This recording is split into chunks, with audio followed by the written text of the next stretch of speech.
Praise the Lord. सभी को जय मसीह की। मैं प्रभु का धन्यवाद देता हूं कि प्रभु ने आपके बीच में आने का समय दिया है।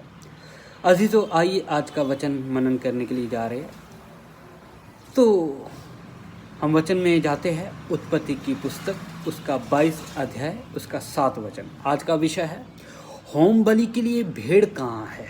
होम बलि के लिए भेड़ कहाँ है। उत्पत्ति 22 अध्याय हम उसका 7 वचन पढ़ते हैं।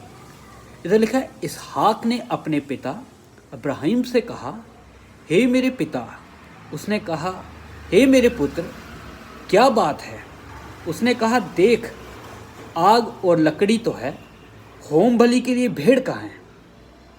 उत्पत्ति 22 का 7 वचन पढ़ा है।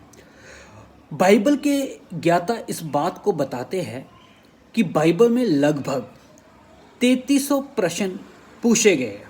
मतलब 3300 क्वेश्चन जो इस बाइबल में पूरे पूछे गए, प्रश्न पूछे गए, और जिनका उत्तर भी हमें बाइबल में ही दिया गया है। जिनका उत्तर भी हमें बाइबल में ही दिया गया है। उत्पत्ति की किताब में हम एक सवाल को देखते हैं कि इसहाक ने अपने पिता से पूछा कि होम बलि के लिए भेड़ कहाँ है। होम बलि के लिए भेड़ कहाँ है। और उसके पिता ने कहा, होम बलि के लिए परमेश्वर उपाय करेगा। होम बलि के लिए उसने अपने बेटे को उत्तर दिया कि उसके लिए परमेश्वर क्या करेगा, उपाय करेगा, तू चिंता मत कर।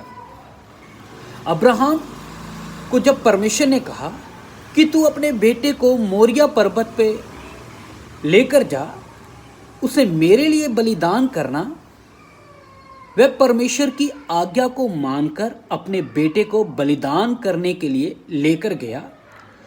और इसी आज्ञाकारिता और उसके विश्वास को देखकर परमेश्वर ने होम बलि के लिए भेड़ का प्रबंध किया।